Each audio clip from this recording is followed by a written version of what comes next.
রাজধানীর ইউনাইটেড হাসপাতালে শনিবার সকালে জামায়াতে ইসলামীর আমির ডাক্তার শফিকুর রহমানের ওপেন হার্ট সার্জারি হয়েছে। অস্ত্রোপচারের পর তার শারীরিক অবস্থা স্থিতিশীল আছে বলে জানিয়েছেন চিকিৎসকরা। এদিকে এরই মধ্যে সামাজিক যোগাযোগ মাধ্যম ফেসবুকে জামাত আমিরকে নিয়ে প্রধান উপদেষ্টার প্রেস সচিব শফিকুল আলমের একটি স্ট্যাটাসকে ঘিরে তৈরি হয়েছে চাঞ্চল্য। ওই স্ট্যাটাসে তিনি জামাত আমিরের শান্ত নেতৃত্ব ও রাজনৈতিক সংস্কার প্রক্রিয়ায় গঠনমূলক অংশগ্রহণের ভূয়সী প্রশংসা করেন। শফিকুল আলম লেখেন, হার্ট সার্জারির পর আমি শফিকুর রহমান ভাইয়ের কথা ভাবছি এবং তার জন্য দোয়া করেছি। অনিশ্চয়তায় পরিপূর্ণ এক সময়ে তিনি যে শান্ত দায়িত্বশীল নেতৃত্ব দিয়েছেন এবং সংস্কার প্রক্রিয়ায় যে আন্তরিকভাবে যুক্ত ছিলেন তা সত্যিই প্রশংসনীয়। তার নেতৃত্বেই জামায়াতে ইসলামী অভ্যন্তরীণ শৃঙ্খলা ও নৈতিক মানদণ্ড যে বজায় রেখেছে, এটি দেশের সব রাজনৈতিক দলের জন্য অনুসরণযোগ্য একটি উদাহরণ।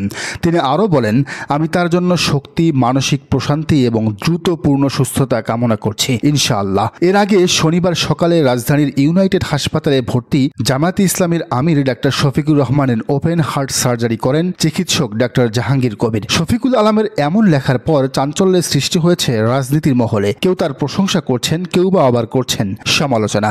রাজনীতি বিশ্লেষকরা বলছেন, ডক্টর মোহাম্মদ ইউনূস সরকার যখনই কোনো বড় বিপদে পড়েছে তখনই মুরব্বীর ভূমিকায় অবতীর্ণ হয়েছেন জামায়াতে ইসলামীর আমির ডাক্তার শফিকুর রহমান। মাঝে আর্মির সাথে দ্বন্দ্বের কারণে যখন ইউনূস পদত্যাগের সিদ্ধান্ত নিতে বাধ্য হলেন, তখনও সব পক্ষকে ম্যানেজ করে সরকার টিকিয়ে রেখেছেন এই জামাত আমির ডাক্তার শফিকুর রহমান। আর প্রেস সচিব যেহেতু এর সবকিছুই কাছ থেকে দেখেছেন, ফলে তিনি সচেতনভাবেই জামাত আমিরের প্রশংসা করেছেন। এটি যে শুধু তার ব্যক্তিগত কৃতজ্ঞতা তা নয়, বরং ডক্টর মোহাম্মদ ইউনূস নিজেও বারবার ফোন দিয়ে জামাত আমিরের খোঁজখবর নিচ্ছেন।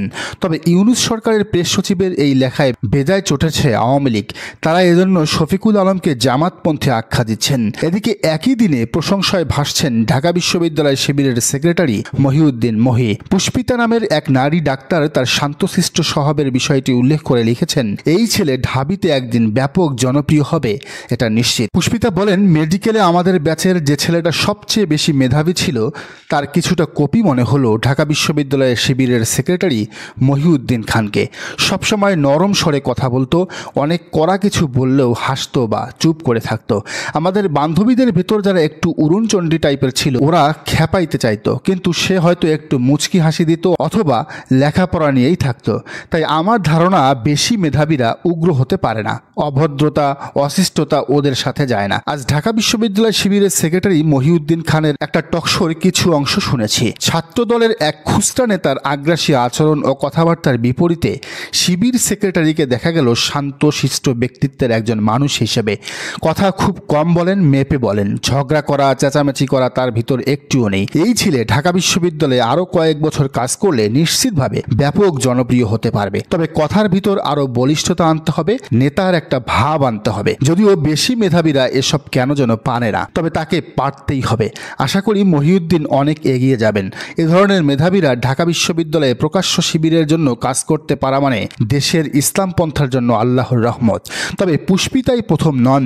এর আগে ঢাকা বিশ্ববিদ্যালয়ের সহকারী প্রক্টর শেহরিন আমিন মোনামিও মহিউদ্দিনের প্রশংসায় পঞ্চমুখ হয়েছিলেন। তিনি বলেছিলেন, আমার ছাত্র মহি যদি শিবির হয় তাহলে শিবির অবশ্যই ভালো সংগঠন। এই মহিউদ্দিন তার নিজ ডিপার্টমেন্টে ফার্স্ট ক্লাস ফার্স্ট, সেরাদের সেরা। শোনা যাচ্ছে এবার ডাকসুতে জিএস কিংবা এজিএস প্রার্থীও হতে পারেন শিবিরের সেক্রেটারি মহিউদ্দিন খান। নাগরিক পার্টি বাকছাসের নাহিদ বাকের কাদেররা যখন জামাত শিবিরের বিরুদ্ধে উঠে পড়ে লেগেছে, তখন সরকার এবং সাধারণ মানুষরা যেভাবে জামাত শিবিরের প্রশংসায় পঞ্চমুখ, তাতে বিষয়টি নতুন করে ভাবনার সঞ্চার করে বটে।